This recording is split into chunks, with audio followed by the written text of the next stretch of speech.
Hello and welcome to Wrestling and Everything Coast to Coast with your host, Buddy Sotelo Esquire, and wrestling's premier photographer, Dr. Mike Lano. And let me have the pleasure of introducing one of my favorite guys that I've ever performed on a show with, and that is a historical wrestling figure for the Bay Area.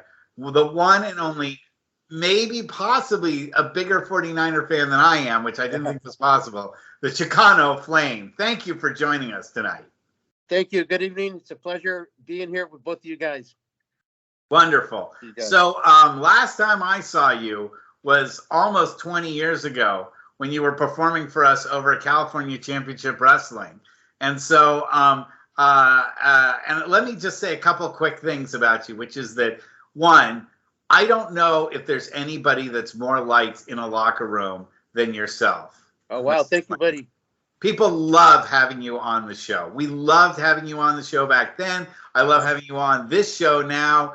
You always had a top-notch attitude. You were great in the locker room, talking with guys. And the other thing that I am just amazed about is the longevity of your career. It just, you are like the Golden Gate Bridge and the Coit Tower as far as like a Bay Area wrestling staple. People know when you're on a show, and you've just been wonderful. So I wanted to find out a little bit about how you got started in wrestling here in the Bay Area. Well, let me start off first saying, buddy, I was born in Ensenada. My parents, Ensenada, Mexico, Baja California, back in '68. My parents moved up here to San Francisco in the early '70s. So as far as I can remember, back in those days, the early '70s, mid '70s, I remember watching the wrestling with my grandfather in the living room, my brother, some of my other cousins on the floor while he was in his favorite chair, yelling at the TV, "Come on, don't let him do that to you," in Spanish. And that was my first recollection of seeing wrestling back in those days, which happened to be the wrestling from our region, which was the big time wrestling show that they had at the Cow Palace back in the early '70s or throughout the '50s, '60s, and '70s. Yeah, so something Mike is a big fan. Roy Shire promotion. Roy Shire, yes, I remember, Moondog May was one of my favorite guys. Pepper Gomez, of course, being a Latino, you always rooted for your own kind. But I remember watching wrestling back then, and we watched the same stuff. You're from 1968, and I'm from 1967, so we're about the same age. Okay, well, yes. I cannot believe that you step in the ring. I haven't been able to even do manager bumps for the last 15 years. So the fact that you take wrestler bumps that whole time, but there were not a lot of lucha wrestlers involved in big time wrestling. So who did you watch to inspire you to become a lucha wrestler? I would say the one that really influenced me a lot growing up was Mil Máscaras. Back in those days, and the '70s and up to the early '80s, when I would go to the pharmacies, back then you had a way more selection of wrestling magazines, and it seemed like he would always be the only one that would be on the cover of the magazines. So I would spend half an hour to an hour there thumbing through the magazines, whichever magazine that he was on, and just reading about his victories throughout the land, throughout the states here. So I would say, Mil Máscaras is the one that I kind of followed, that I kind of studied when I did get into wrestling. Some of his moves, some of his mannerisms, and the way that he was. Yeah, he was like globally super duper famous. He came up, he started in '63. It was kind of a cartoon character similar to Tiger Mask in Japan. That was a cartoon anime thing, and then they transformed it into a wrestler with Sayama. But Oscar started in '63, but he actually came into our territory. My primary home base shooting for the program ringside was Los Angeles. So he came in for us, his first North American territory in 1967. And the fans didn't know who he was, so they paired him with Hispanic. There's a difference between luchadors, who primarily work in Mexico, and Hispanic wrestlers in America, who really only worked in the States. So they paired him with Morales first, and then Pepper Gomez, who lived down from me in Alameda. Pepper Gomez lived right down Santa Clara Street in Alameda. Yeah. But that's how they initially got Mascaras over. And then Vince Sr. brought him in, and he was the very first masked wrestler to cut a hole out of his mask and expose his face like Don Jardine, the spoiler, and El Olympico was there. In Madison Square Garden, yeah, he told me that story that he was the first masked wrestler, that he actually had to go to, I'm not sure if he said to the mayor of New York or the athletic commission and told him, this is how I make my money with this mask. That me taking the mask off is going to jeopardize my reputation and my business, and they allowed him to wrestle the first masked wrestler. The insane thing, and I shot it, was he wrestled Don Jardine, the spoiler, though, and Don didn't get that courtesy, so he had a big open hole in his mask, and he's wrestling Mascaras, so that's Mascaras' debut match there. And then he worked for Eddie Einhorn's group, his global group, taking on the NWA and Vince Sr.'s IWF, the IWA, where they just made him, Einhorn made him the world champion. And this was, the group was packed with talent. But Mascaras, more famously, really career-wise, and I'll pitch back to Russ, was Dick the Destroyer Beyer bringing him into Japan in 73. That made him a legend globally, because for like 8-9 months, Dick had been bringing in all these famous masked wrestlers. The Convict, who was Plowboy Stan Frazier from Memphis. He brought in Jardine, of course, many other guys. And the very last guy he put over, because he beat all of these guys, but he put over Mascaras, and that made Mascaras a legend right from day one in 1973. So he still makes appearances there, whether it's just lectures and stuff. But I was just referring to, actually, one of the biggest feuds Mascaras ever had was against the original El Solitario, who was an incredible athlete. And they were on the undercard of the Outdoor LA Coliseum show, headlined by Toll Splashy, Brazil Chic, that broke all California gate and attendance and gross records, gross money made in August of 71. So anyway, it's a good guy to have. Mascaras, the legend of legends, until Rey Mysterio Jr. came along.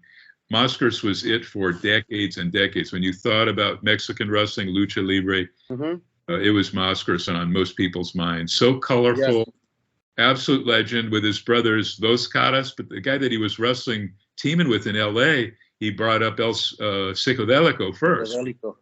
Dos Caras. Flame, first of all, you're not the very first Chicano Flame, or are you? I am, yes. As far as I know, yes. Because aren't there a couple other Chicano Flames? I think you've inspired. Yes, there was. In APW, I teamed up with Jardy France, and he was Chicano Flame too.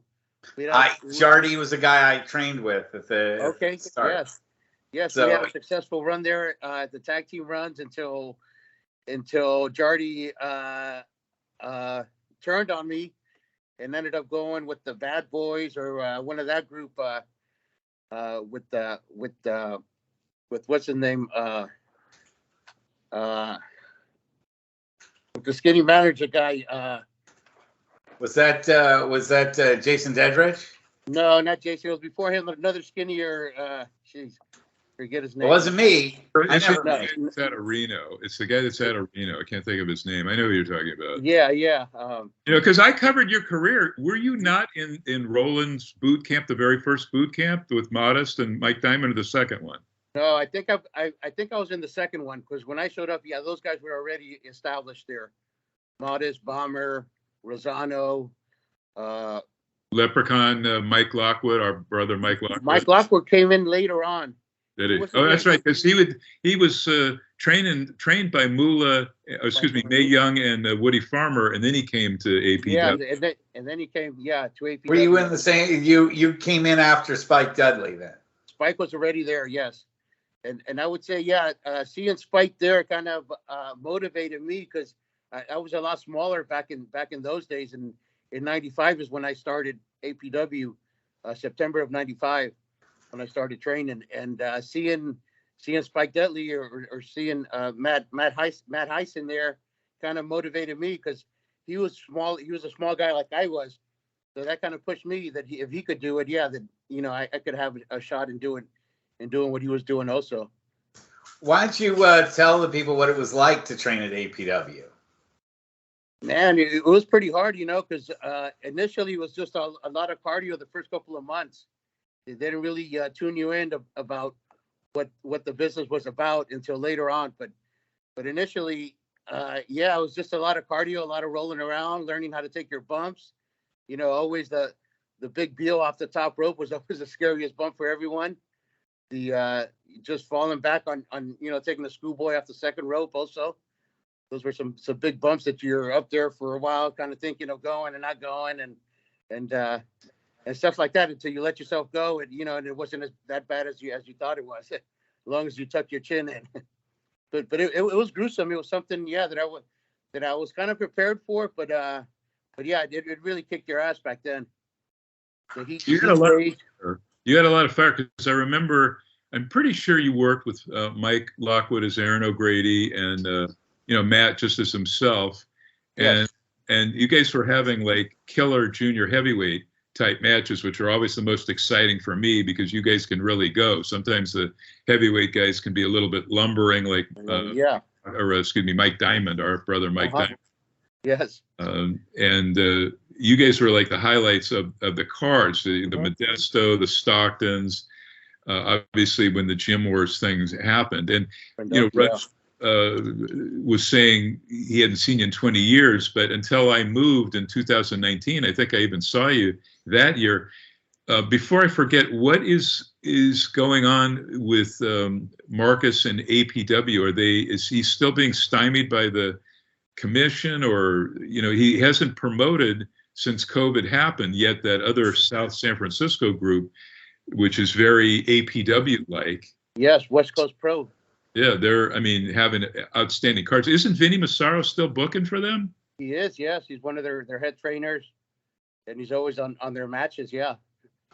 Yeah, Vinny's a great guy. Me and Vinny, we go way back. I was there when Vinny, maybe a few classes later, he started training there as a referee initially before he became Little Dick Grimes and continue his journey.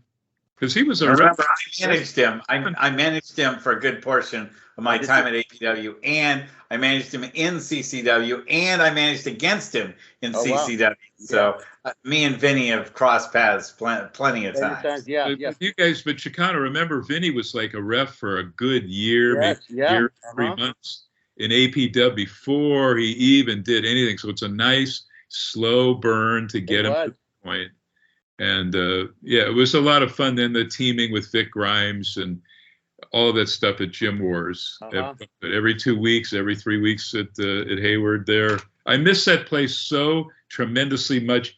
Tell us how much fun, and about those days. It was such a small place. You had the dojo, you had Roland's office, you had the rooms upstairs. Where eventually was. It was great. I got along, I would say, well with Boom Boom Caminini. We just lost Boom Boom. Did you? Yeah. Sure we lost our brother Boom Boom. I just heard that. Yeah, not too long ago. Yeah. May he rest in peace. But Boom Boom was one of the guys I hung out with the Cole brothers, Bill and Chris Cole.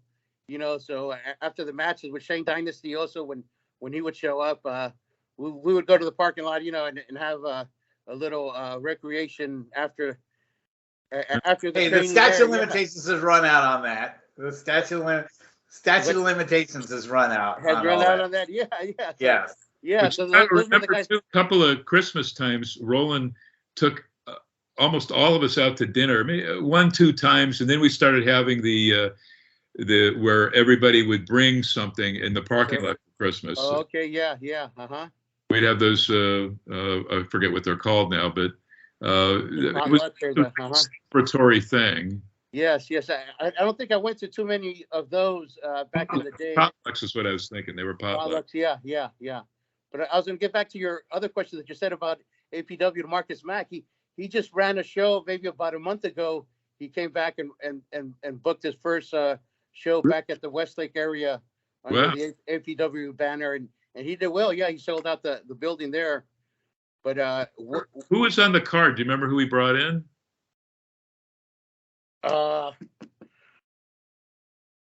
Fatu, the Samoan werewolf. Some of the local guys. He didn't use too many. He used some of the Mexican guys. I think Bestia was there. Bestia 666. Oh, that's big. Yeah. So what do you? I'm also a little interested, Flame, about like. Did you watch a lot of the movies when you were a kid with like Los Santos? No, not really. No. Or any of those? So some of them you'd have Santo Blue Demon, Mascaras, and Tinieblas. At times, all teamed up fighting mummies, werewolves. Yeah, they chupacabras. They fought, mummies, the werewolf, the women werewolf, aliens, the Nazis. Yeah, it was just about everyone. Yeah, but no, but back in those days, I don't think I seen too many of their movies. I knew of El Santo and Blue Demon because every summer we would drive back down to Mexico, and that's where I would pick up the little magazines and see all the colorful outfits that they would have down there, and that's where I learned how to read Spanish, just by trying to see what they were saying in the articles there, and just kind of dictating to myself, and kind of got to read in Spanish, reading the wrestling magazines. Let's get back to Russ's initial question. So this is important because you've maintained your character since 1995. Was it Mascaras' influence, or why did you want to pretty much debut as a masked, we'll call you a luchador, exciting junior heavyweight, very fast moving, lots of top kicks, but how did you envision this thing? I want to be masked like, Mascaras. Oh, yes. Etc. Yes, exactly. Yeah, being Mexican, you always wanted to wear a mask like those guys. And when I started at APW, there wasn't really Super Diablo was around, but his style was a little bit different. I didn't see him too much like a traditional Mexican wrestler with the cape and the type of mask. And there was Flaco Loco. There was Flaco Loco. Flaco Loco? Yes. Flaco Loco, but he was up in Sacramento area. Correct. And I think that was before. He did a lot of Bay Area shows, though. You're one of Big Uglies guys, I think. Yeah, Big Ugly, yeah. But I think that was after I came in initially. I don't think they were around when APW started in '95. And in that sense, you've been sort of a trailblazer. I mean, how do you feel about watching the lucha style of wrestling go from being kind of unknown here in the Bay Area to being a big thing? And really representing the Hispanic culture out here. How do you feel about that? Oh, it feels great. It feels like I opened at least I think that I opened a lot of doors for all the newcomers, for all the lucha guys, and there is a lot of activity now in the Bay Area and throughout Northern California, Southern California of the lucha style coming in, and it has been an important part of the wrestlers today that they do a lot of the lucha moves and the lucha fast-paced style that it is today. It's not like the style that I kind of grew up on was the llaves, the contra llaves, the holds, and the counter holds, and it seems like that's kind of been going away now by the more high pace matches and bumps that are going on now. A lot of more high flying than maybe before. Maybe you just did like one high flying spot in the whole match. Now it's all over the place. It's evolved a lot quicker, and it's hard to keep up with these new kids nowadays also. Yeah. Oh, I can believe that. I mean, how you're wrestling past 50 is, or how any guy past 50 gets in the ring has all my respect completely. Well, he was in, I'm pretty sure you were in both Cow Palace shows that Marcus threw, but he had a battle royal that you were a big surprise in. But there were guys now that are global stars that came out of there. Nobody had even seen these guys. They knew Chicano Flame more than they knew Jungle Boy. And Jungle Boy, was like on openers for us at APW. But then he was in the Battle Royal with Chicano Flame. And, there were quite a few other guys in that thing. I think Sabu was in that. And these are the two Cow Palace shows. So it's kind of neat that no local promotion other than Marcus and APW came back, not once but twice. And the second time he came back, he had 4 lucha legends on top: Pentagon Jr. and his brother Phoenix against Ray Jr. and Juventud Guerrera. Uh-huh. That was a Yeah. big deal.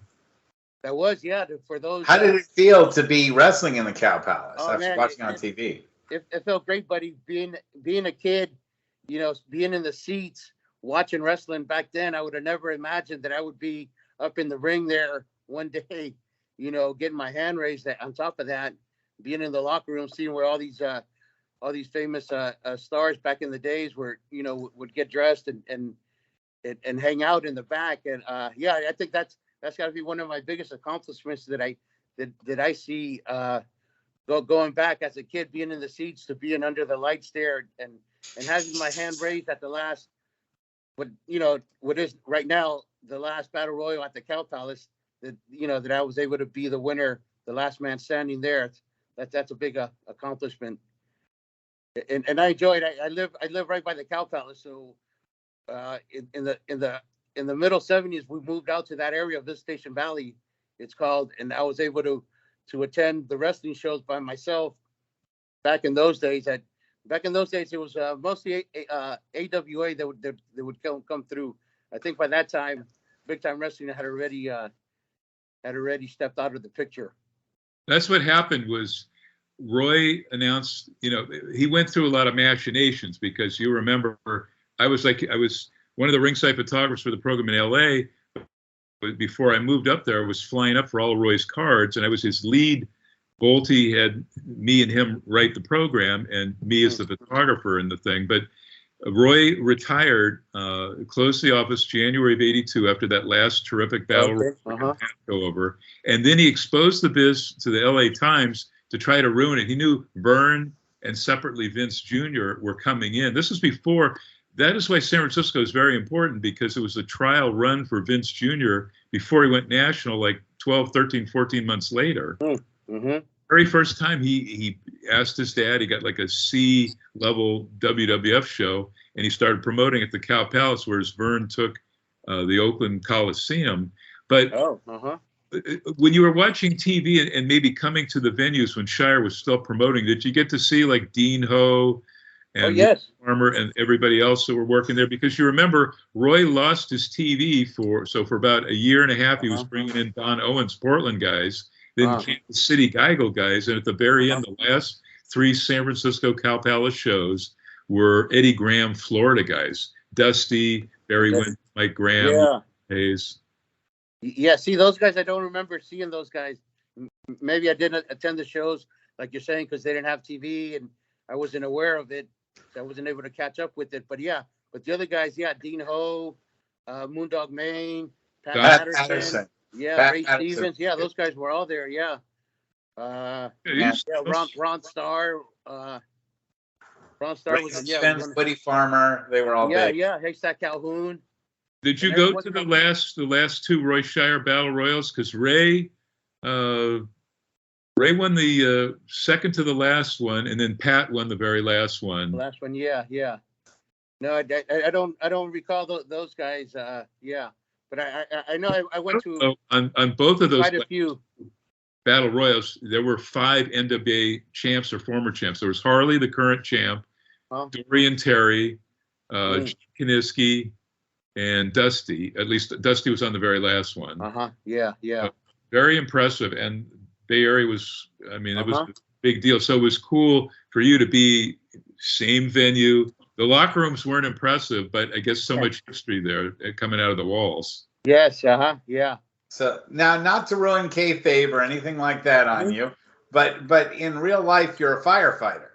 Yes, I just retired a year and a half ago. I put in 32 years with the San Francisco Fire Department. So, First of all, thank you for your service. Oh, thank you, buddy. You're welcome. Yeah, that was a great time. 32 years, wasn't 33 years ago when the quake happened?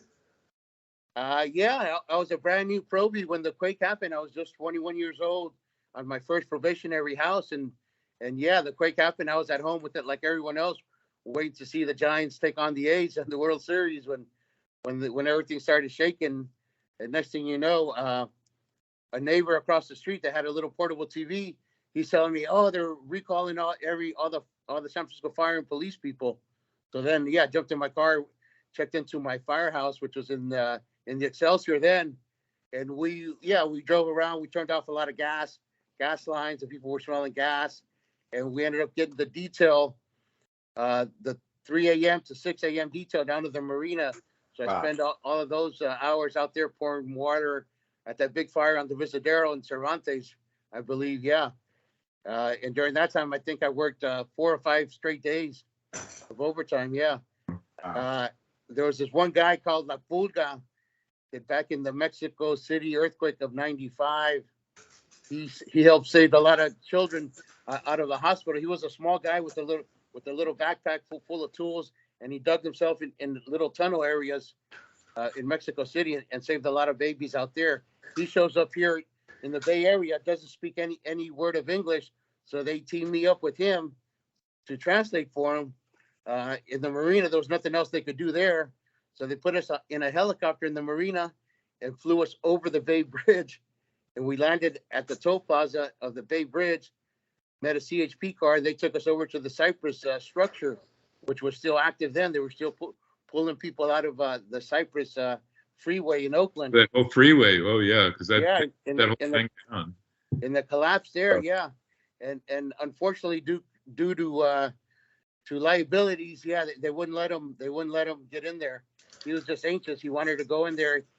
Like every hour, he was telling me, "I know there's people still alive in there. I could get in there and and pull people out." But yeah, I just fell on deaf ears out there to the chiefs of Oakland just because of the liability reason that they wouldn't allow him to go in there. That was a tough time, and then the Oakland Hills fire. It wasn't that much later, I think. Yeah, that was like 2 or 3 years later. Yeah, unfortunately, on that one, I was at a Niner game that Sunday when that fire broke out. Yeah, on the way down there, I could see big chunks of ash. You could still read it. You could still read the chunks of ash that came out of a book coming down in the neighborhood.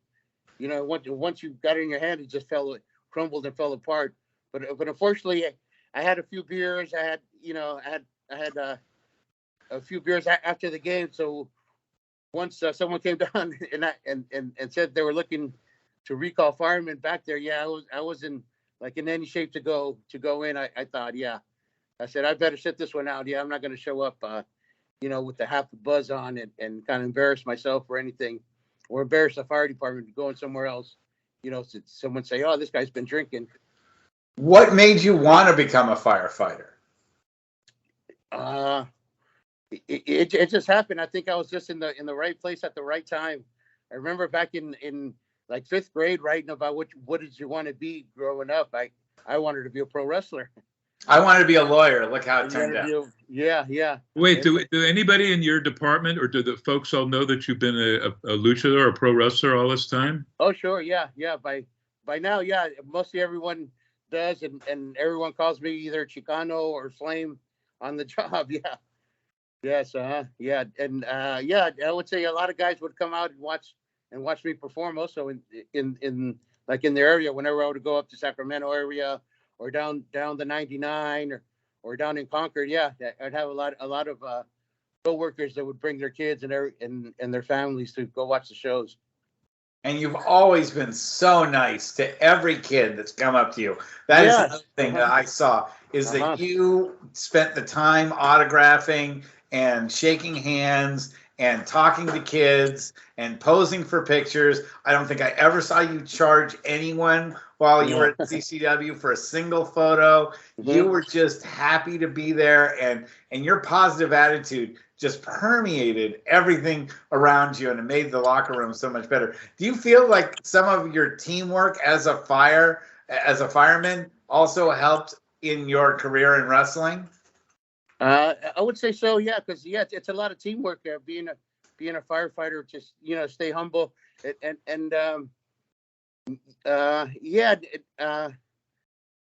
besides being a team player and just the way that Mean Mascaras carried himself and everything. That's kind of what I kind of tried to emulate. Just being that type of a person in the locker room, always nice and courteous to everyone else. Not try to have any heat with anyone else or start gossip about this guy said something about someone else. I just try to stay to myself and and like you said, yeah, with the kids, I always enjoyed my time out there with the kids, high fiving them, and them coming up to me and saying nice stuff about me and stuff. Yeah, that I really enjoy the kids at the wrestling shows. How would you say Bay Area wrestling has changed since like COVID? Slowly coming back. Marcus just finally, after 3 years, or a little less than 3 years, had his first APW show. But are you still working for different groups? And how do you see the changes there now? Kirk White, after we lost Roland and we passed away too this December. Yeah. God bless Kurt Wright too. Yeah, it's changing. I think West Coast Pros has really kept towing the line here in the Bay Area, especially here in the San Francisco Bay Area. The same thing with Gabe Ramirez with his Pro Wrestling Revolution promotion down in San Jose. The guys out in Oakland, Hood Slam, they're still towing the line for wrestling. The guys up in Sacramento and SPW. The guys up in Concord and Pacheco area too, with his promotion over there too, East Bay Pro. So it's starting to come back alive, with Marcus promoting his first show. Hopefully he'll have more in the future. But the wrestling scene here in the Bay Area is doing well, and it's alive. How is Sheik's Hood Slam? Because I haven't heard Sheik Adnan El Kabadi, I think was his name, but he started with Kirk, and then he did that, and they were drawing insane crowds on 4th Street in like Berkeley and Oakland of 2,000 people, and yes, the place was packed, and it was a lot of our guys from either primarily APW, but they would change their characters.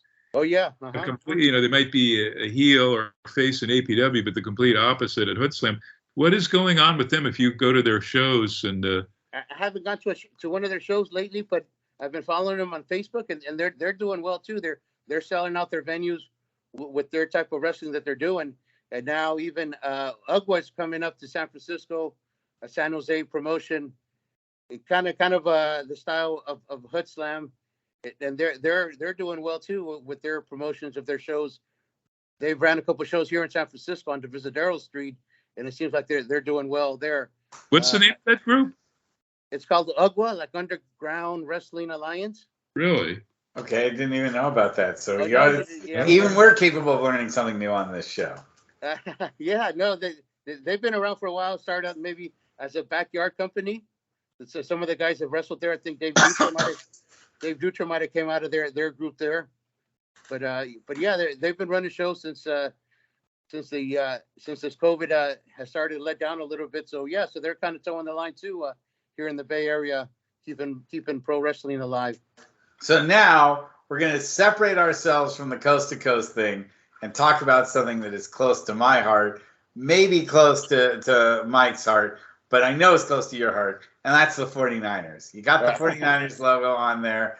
Yeah. I'm a 49er fan going back to the days of Steve Spurrier and DeBerg and O.J. Simpson getting handoffs and all of that. When did you start watching the 49ers?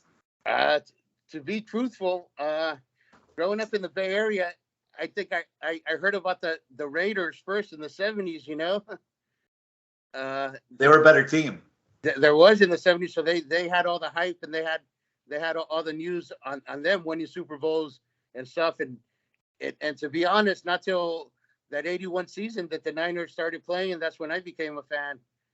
Back in those days, I had to sit through some really awful seasons. Yeah, but easy to get tickets. It was easy to get tickets. My dad would buy one ticket, and he'd get tickets for my brother and myself thrown in for free. So we would. Growing up on the weekends, we used to watch soccer a lot in the household. Weren't really watching American football. What's the greatest 49er game you've seen in person? I would say that one that Kaepernick came in after Alex Smith got hurt. I was there at Candlestick Park when he got hurt, and Kaepernick just started out his thing. I think it might have been a comeback or something, and yeah. I was there for Terrell Owens and the Catch too. The Catch, yes, against Green Bay. Yes, I was at the park for that particular performance. Oh, okay, yeah. I just came from the park right now. I'm here sitting. I know at the Hilton was at, a rough at loss. Santa Clara. Yeah, we just went to go watch against the Chiefs. Take a beating against the Chiefs there. Even with Christian McCaffrey added to the lineup, it's not. He looked good. He had a few good runs. Yeah, he doesn't play on defense, and that's what we needed some help. How are you guys taking to the fact I really resented and hated the Niners leaving and going down to Santa Clara? It was a hard transition for me. The Candlestick sucked. The Candlestick was terrible. Yeah, it was terrible to get out of. And it was rainy. You remember how muddy it was trying to pull out of that parking lot. Oh, yeah.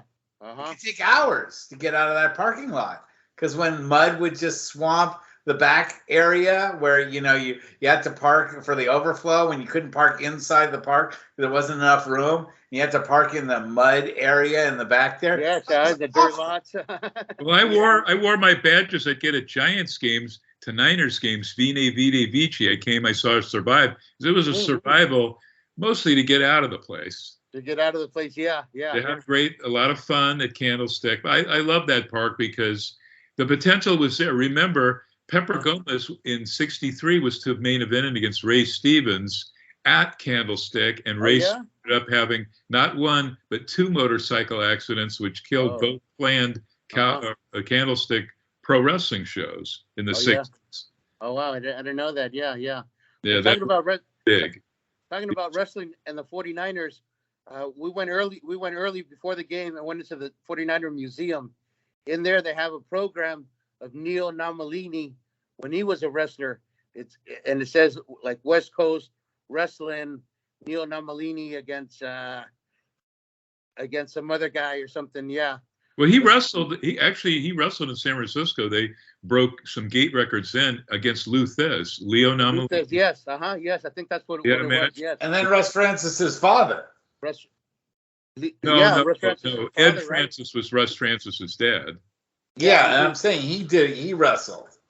Russ wrestled later. He was one of Ed, who was not just a journeyman wrestler, but he promoted Hawaii in the glory days with Lord James Blears in the 60s and 70s. But he had three kids who were football stars, but also particularly Russ was the most famous of the three who tried their hand at wrestling, particularly Russ for the AWA. Russ, in fact, lives in the Bay Area, and he's like the Bay Area rep for WWE there, for press events, like when WrestleMania came to Levi Stadium in 2015. Russ Francis sat right next to me in the front row, and I was taking pictures.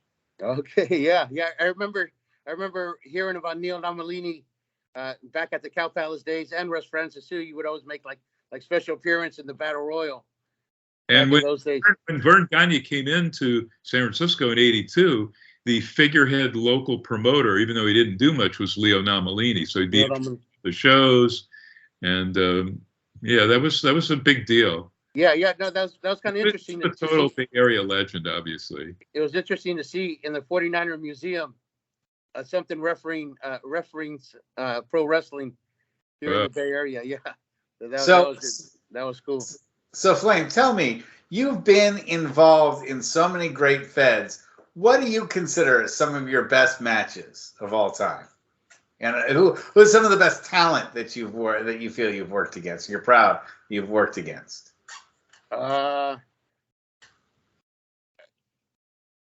Against the Leprechaun was a great match back in the days. Yeah, I'd say any match with Modest and those guys was always a good learning match. I've had the pleasure to team up with Mean Mascaras, be a tag team partner of his. That was cool. What was that like? Oh, it was good. I think it would have been better if I would have been in his opponent, maybe to get in there and mix it up with him a little bit. But they wouldn't in the corner stall for you though. Yeah, I heard that. I've heard that rumor. Yeah, that's true. I had a chance to wrestle Manny Fernandez one-on-one during the APW days. Oh, good. That was a pleasure there because he was one of my favorites too in the AWA growing up, watching him. The Raging Bull. There, even though there's been all kinds of bad stuff I guess being said about him of his attitude or the Well, way that he did. He came into book briefly, APW, remember? And he had a bloodbath. He had some kind of crazy, I don't know what the point was, but it was a bloodbath. I forgot who he wrestled at the Gym Wars, but I mean, Blood City. Yes. For that night. Yeah, exactly. Where are a lot of those guys like Venice DeMarco? Do you keep in touch with them? Or, all of those APW guys that didn't stay on when Marcus took over. I don't know if they like went down to work.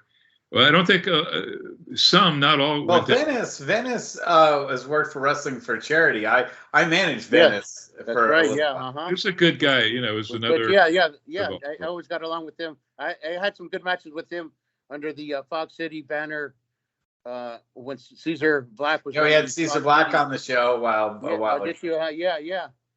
During his promotion there, we had a good feud there that ended in a hair versus mask match.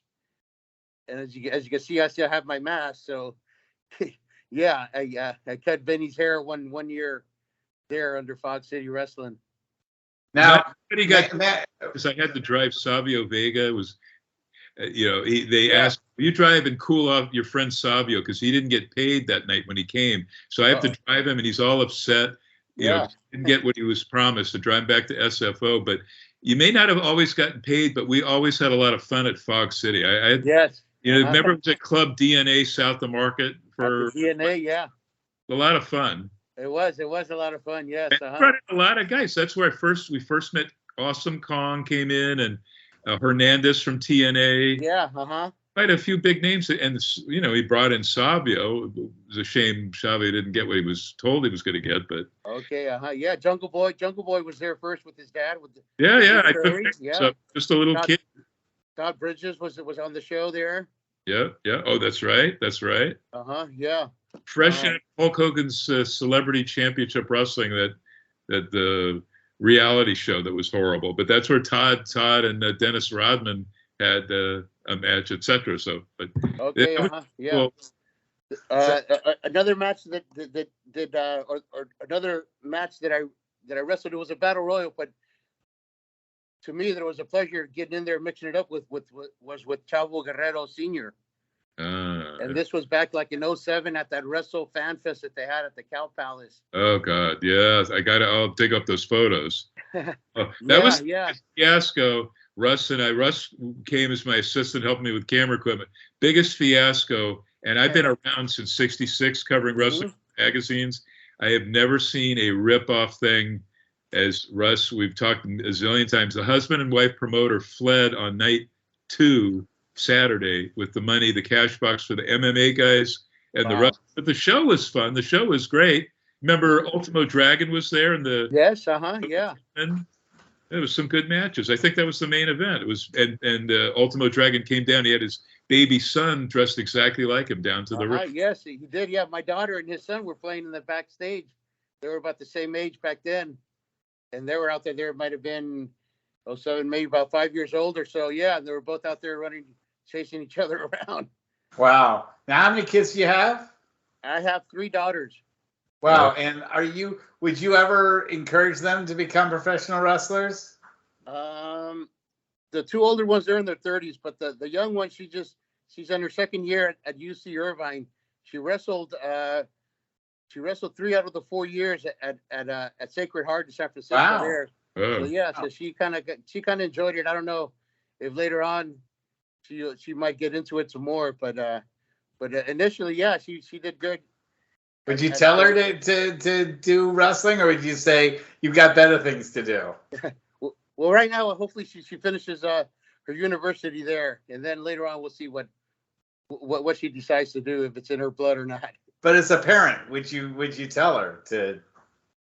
My kids don't give a dang about wrestling. They never even watched a match. So even if I told them, they would say, "Why are you wasting your time, Dad?" Yeah. So if she really loved it and enjoyed it, I would definitely encourage her to do it. Did they go see you perform when you were? They do, yes. Yeah, they all have, yes. I probably saw them in the audience somewhere down there. You probably have, yes. Yeah, my mom's a big fan also. She enjoys going and watching, yeah. Mijo, I've got to get going soon, but I wanted to hear, what are your upcoming plans for the rest of 2022? Well, I'm not out of here, so there's a couple more questions I wanted to ask. Okay, yeah, no Flame, problem. even if you have to go, All right. Mike, I'll Hey, make sure Russ lets you plug everything. oh, of course. Happy holidays, my brother. It's so great seeing you. We all love you, of course. One of the nicest guys on the planet, as I've said for years. Yes. It's just great seeing you. Hopefully, I'll see you, my brother, soon. Okay, thank you, Mike. I love you too, All right, brother. I know we go Thanks. back way long time. Buenos Mike. Too. But I'll spend the rest of the call with you because there's a couple more things I wanted to talk to you about. You know, we talked about the now. First of all, one thing that, as far as I know, you've never had a belt, or have you? What and if so, what titles have you won? Yeah, I can't say that I've won too many titles. Especially it's just like amazing to me. In APW, yeah, they've never put one on me. Why not? Why have you never gotten a belt? You know, I don't know. That's not my call to say why not. The first couple of titles that I've won were a couple of titles that I brought in for Promo Lucha Azteca with Victor and his group, and we're doing a lot of shows at the flea markets. I had a couple of titles that I bought online, and I introduced them there just to have just so that group would have something to wrestle for. Wow. But does it matter to you that you've never won a title, or do you really wish that you'd had a run? Sure. Yeah. Of course, everyone would say, yeah, I wish I would have had a good run or had a title put on me. Yeah, I know at Charity for Wrestling, Wrestling for Charity. I held their Lucha title there also too. Oh, good. Okay, well, I'm glad we were able to put something on you because you have been a contributor over the years. I guess one of the things is that you've worked so many feds, but you don't seem to work every fed all the time. You don't work one fed for every show.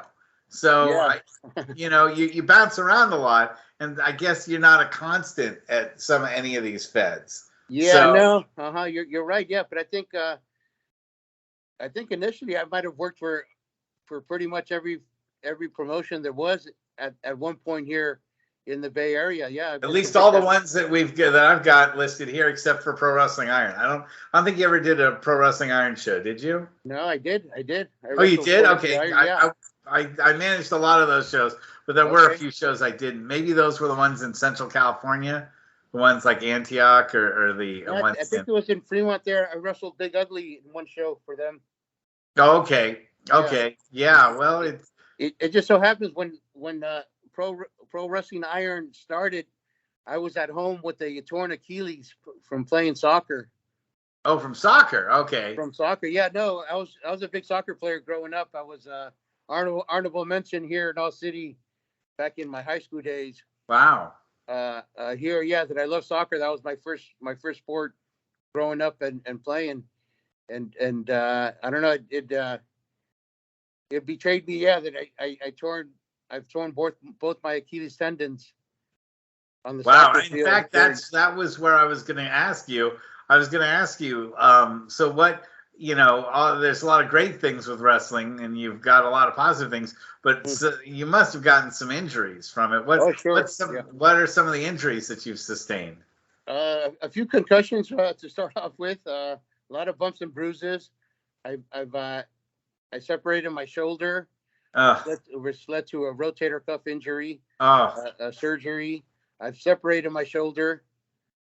I still have a separated shoulder on this one that they weren't able to put it back together. It had just been cosmetics. I still have the bone sticking out, which I see some other wrestlers, with the same type of injury. Wow. And did that ever affect your firefighting? It put me on the show for a while. Yeah, it made me do some paperwork for a couple months. Were the folks at the firehouse? Were the firehouse people understanding enough? They weren't upset that you got hurt off work? They were understanding because I was using my own time, my own vacation time, my own time that I had saved up to get back to heal up and get back to work. So it wasn't like I was burning their time. I was wasting my time that I had saved up over the years. It's a lot of dedication. That's a lot of dedication. Yeah. So when you look back on your career I mean, first of all, do you have any plans to retire? Oh, sure. Yes. Yes. I And if just so, wrestled. when would that be? I don't know. I'm kind of going on 27 years now. I was thinking maybe 30 years. It would be a nice little thing of doing a couple of matches, here and there. That these last couple of matches that I've done, I've been able to kind of arrange them and work them out where it's to the best of my ability. Nothing too fast, nothing too crazy of the moves of taking or giving. Sure. Now, your masks are fantastic, by the way. I Oh, thank you. love them. Yes. Uh-huh. Where do you get them done? Where do you get them done? I get them done in Ciudad Juarez. A guy out of there does them. But initially, way back in 2000, around 2000, this guy called Chango Loco, he promoted a few shows under the banner of San Francisco Lucha Libre. I don't know if you were aware of that, but he was kind of like a spinner off. He kind of spinnered off of Incredible Strange Wrestling. He was one of a wrestler there, and then he promoted a couple matches there, and that was around 2000, I would say. And one guy that he brought up was Rey Mysterio Sr. in one of the shows. And Rey Mysterio Sr. Looked at my mask that I had back then, which was a Mean Mascaras coffee mask. It was kind of the same thing as his, of the eyes, except for on the side I had like a Mexican eagle, and over here I had like an American eagle for the Chicano part. And then he trying to tell me, no, kid, you should come up with something of your own. Don't steal, don't copy other guys' masks. And the next morning when I went to go take him to the airport, he handed me a couple of sheets of mask drawings that he had done, and one of them was like something to this mask here. I kind of modified it now over the years, but it was a design that he drew for me, which is kind of awesome. Yeah, to have that, to say that my mask was designed by Rey Mysterio Sr. That is really cool, and it looks really great. I like the Niner colors. So you have like Niner color masks. When you show up at the park, does everyone recognize you now as the Chicano Flame? Because so many people now have lucha masks. I mean, it used to be if you had one, you only had one because you were a luchador. Now you can go get them at the corner, market. You sure could, yeah. No, I had a couple of special made ones for the 49ers this year that I wear. Yeah, they're on my Facebook page here. That I wore it to Chicago, and I wore it to this Niner game here. So sometimes I don't wear my mask. I wear a 49er theme mask. Cool. That is very cool. But I did end up wearing this one to Seattle last year, and it was pretty popular. I had a lot of people wanting to take pictures and with my mask, which was the 49er colors. Especially in Seattle. That's in Seattle, yes. Yeah. That's a pretty good deal. When I think about Japanese wrestling, it's all about honor. It's all about showing the intensity that you can bring to the ring, especially when you're talking strong style. But when I think of lucha wrestling, I think more about the history and the honor, especially how important the mask is to the luchador. And not all of them are masked, obviously, but to the ones who are. And I've always been fascinated with masked wrestlers. From the day I first watched any wrestling, automatically was fascinated with the medics or Dr. X or the spoiler. Tell me about your thoughts about being a masked wrestler and what the mask means to you. Exactly. Yeah, I think it means the world to me. It means the whole wrestling business to me.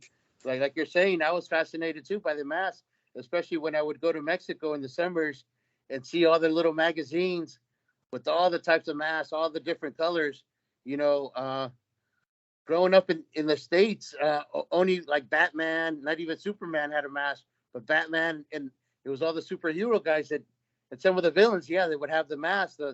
It was that mysterious mystery about them of who are they, and it's the same thing about wrestling. That you would see the Mexican wrestlers show up to the arena with their mask on, and there was always that mysterious thing of what do they do, who are they, what do they look like, and that's kind of what I kind of wanted to keep going or bring into my style of wrestling, was to promote that in my wrestling. Back in APW, one time Roland asked me to take the mask off. He wanted to push me without the mask, and I kind of told him no, I didn't want to take the mask off. I'll tell him, if you don't want to push me, that's fine, but I don't want to lose a mask. Wow, that's a big deal. That is a very big deal, but it shows what it means to you, what that mask means to you. That was my commitment to the mask, and he wanted to give me like a Mexican mafia kind of gimmick back when when Chris Cole and Venice DeMarco were doing their Italian, I think, Italian mob gimmick back in the day. I think he wanted to put us into rivals, but I just wasn't feeling that Mexican mafia kind of gimmick. That's not what I wanted to portray to the kids, you know. I wanted the mask. You've never been a heel, as far as I can remember. I've been a heel here and there a few times. Yeah. The people just kind of enjoy it. Everybody cheers you when you come in. It is. They do. Yes, it's kind of hard. Yeah, to be a heel when everyone knows.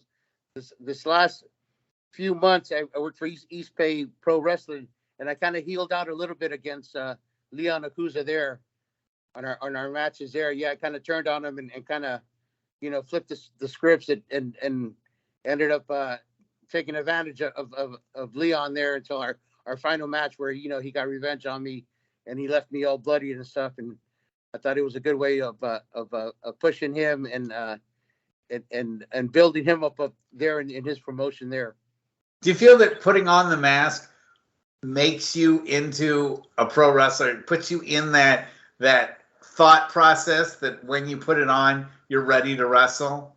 Oh, sure. Yeah. It is. Yes. Sorry, I got to get my charger. My phone's kind of dying. Okay. Well, we got just a couple minutes here, but okay. This is stuff I've always wanted to ask you. Even in the locker room, I wanted to have time to ask. And you're always so busy, and everybody's so busy, you know, when a show's going on. So, you know, I never had a chance to sit down and ask you these questions. So I just wanted to ask you that, you know, I always feel when I wear a mask, like the longer I wear it, the more used to it I am. And sometimes I'm a little scared, like how used to wearing a mask I am. Like I could wear one all day long, you know, and it's like, you know, it's a little weird because, you know, everyone's like a couple of people like will look at me and like go, you know, you don't need to keep wearing that mask at work, you know. And it's like, once I put it on, it's like a second skin, and it gives you kind of almost that shield against fans and the public, because you can do things with the mask that you can't do without the mask because they know who you are. But if you're wearing the mask, you get away with things, especially when you're managing a heel. You know, we transformed Mark Smith into Super Destroyer 2000. Super Destroyer, yes. By putting the mask on him, and he became a different guy. He was much edgier. He could do things that as a face he would never dream of because he wouldn't want to lose the fans' respect. But when he did it with the mask on, he had the best time because he could just act in a way he wanted to. And it's sort of because you have the mask on, and I always liked my wrestlers to not talk and use me to do all the vocalizing. Yes, of course. Yes. It also sort of forced this pantomime type of activity where he'd have to make bigger gestures and express himself through his hands and his body language more than using his face to get things across, because nobody can read your face. That's true. Yes, you have to sell to the audience a little bit different, a little bit more hand impressions. Yeah, and on the mat. Work your body to get that over to the audience, to let them know, because they can't see your face, they can't see when you're in pain or when you're happy or when you're really hurt. But you're right, so, but it's the same thing. Yeah, when I put on the mask, I kind of feel different, and I feel a little bit bigger and more like more superhuman that I am comfortable wearing it. To wear it out like in a 49er game, to walk around in the stadium with the mask. Yeah, you have to have confidence and wear it like like you own it, like be in charge of it and wear it with pride and stuff. That's fantastic. So, what do you feel is your career highlight? What is, when you look back on your career as the Chicano Flame, what do you think is the greatest moment, or your the thing that you're most proud of as being the Flame? I guess there's got to be a few of them there. The Cow Palace one is definitely up there among the top three moments of my wrestling career. Being nominated, being inducted into the Northern California Professional Wrestling Hall of Fame, it's got to be an honor too. That was something that I wasn't expecting. That when I first started, I never totally well deserved. Totally well deserved. I never thought that I would hang in there this long and gone to so many places that I would have never gone to if I wouldn't have had put on this mask here. Wrestling in Mexico in front of my family in Ensenada was another big personal accomplishment. Yeah, that I got to live to share that with them out there in Mexico and stuff, and let them see me do that. And every time I go to some shows, I'm always still kind of amazing myself. That I'm doing this. That I'm wrestling for this long and just wrestling period. That lacing up the boots, putting on the mask. Yeah, it's always special. And I was like, man, fuck, being a kid and doing it. That is true, that if you put your mind to it, you could do anything, just about anything that you want to do. And then to sum it up, and I think I already know the answer to this question, but if you could do it all over again, would you? Even with all the injuries and poor paydays and shows where 20 people showed up instead of even 100, and the wrestlers outnumbered the audience, would you do it all over again? I think I would do it all over again. Yes, I would. Yeah. Yes. Well, why don't you give the fans a way that they can get a hold of you if they want to find out more about you or get a hold of you on social media?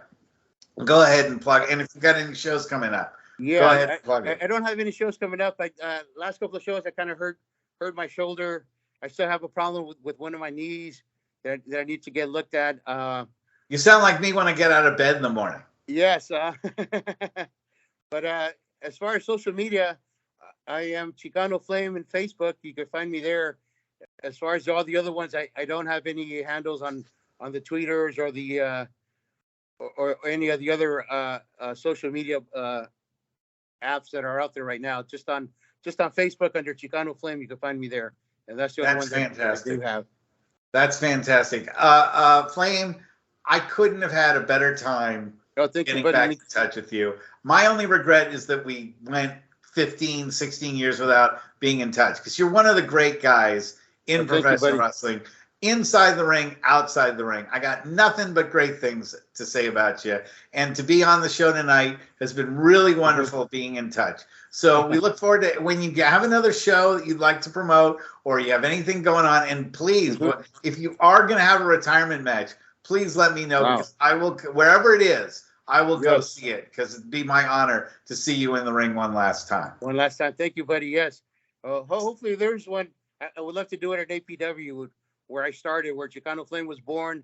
And hopefully I could say, close that chapter under the APW banner.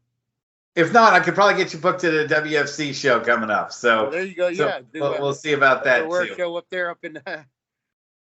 Yes. So anyway, thank you so much for being on the show tonight, and I will make sure to send you a copy of the link for the show in your Facebook feed. And again, thank you so much. We would really love to have you on again real soon. Okay, thank you, buddy. I would love to be on here again. Thank you. Great. Well, everybody who's watching the show, good night, and we'll see you again soon. Okay. Good night. Right now.